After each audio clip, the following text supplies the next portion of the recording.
Over the past few months, we've worried a great deal about the fragility of democracy. From the United States and Brazil to Sweden and Italy, the systems seem to be facing real challenges. In fact, in all of these cases, elections have had the effect of taming many of the most illiberal forces. And at least for now, the center has held. Meanwhile, we are seeing in some of the world's most powerful autocracies signs of deep and structural weaknesses. The most striking example is China, where an extraordinary wave of protest is confronting the powers that be. At the heart of the problem is the unwillingness of the central government to end its zero-COVID policy. This is a problem inherent in dictatorships, where decision-making is closed, hierarchical, and unaccountable. Unlike autocrats, democratic leaders face persistent pressure to change policy. There's loud and noisy criticism of the government. Outside experts and observers present alternative strategies. Leaders know they face elections. So if things aren't working out, policies have to change, or else they will be changed. These problems have become harder in modern societies. Consider the difference between China during the student-led Tiananmen Square demonstrations in 1989 and today. In the late 1980s, the number of college-educated urban Chinese was probably in the few millions. Today, more than 200 million Chinese people have a college education, and they have smartphones and know how to use them. Even the legendary Great Firewall, with its army of over 2 million sensors, struggles to keep up with the torrent of images and messages being created on Chinese social media. In recent years, we have tended to focus on the many problems caused by social media. We've forgotten that the fundamental effect of these new technologies is to empower individuals. In Russia, we see how a similarly closed and unresponsive decision-making process can lead to disaster. As a result of Putin's war, his country is becoming increasingly isolated and impoverished. He recently mobilized 300,000 reservists, many reluctant to fight in Ukraine.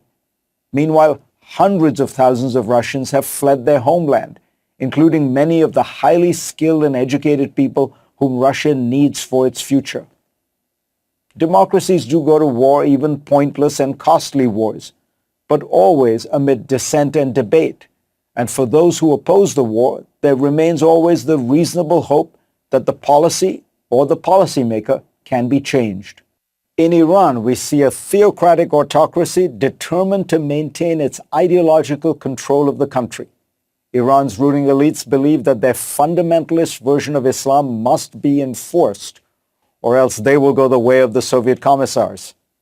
By contrast, liberal democracies don't try to impose preferred ideologies on their populations. This approach has sometimes been caricatured as value neutral, but it's not. At its core is the deep, abiding belief that human beings should have the freedom to choose their own personal form of happiness and to respect that others will have their own definitions of a good life. Autocracies can seem impressive for a while because they can be steady, consistent, and ruthless in reaching goals. But they face a fundamental challenge. They struggle to accommodate themselves to a changing society. China was an exception for a while, having created a rare form of dictatorship that was consensus-based, technocratic, and responsive. But under Xi Jinping, it has reverted to something closer to the autocratic norm. An autocrat's reflexive response to change is repression, which can only work for so long. It is astonishing to remember that when America's founding fathers were constructing their experiment in government, they were virtually alone in a world of monarchies. These politicians were drawing on the writings of Enlightenment intellectuals like Montesquieu and Locke, studying historical examples from ancient Greece and Rome, and embracing key elements of English governance and common law, but they were mostly making it up in their heads. They had failures. Their first effort, the Articles of Confederation, collapsed. In the end, however, they concocted something stunning.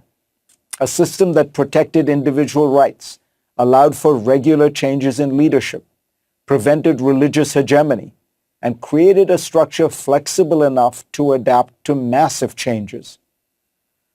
Democracy is fragile in its own way, but this is a good moment to consider its strengths.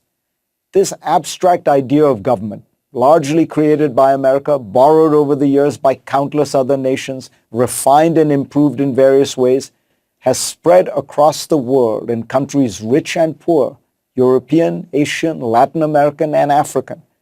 It has stood the test of time for 2.5 centuries.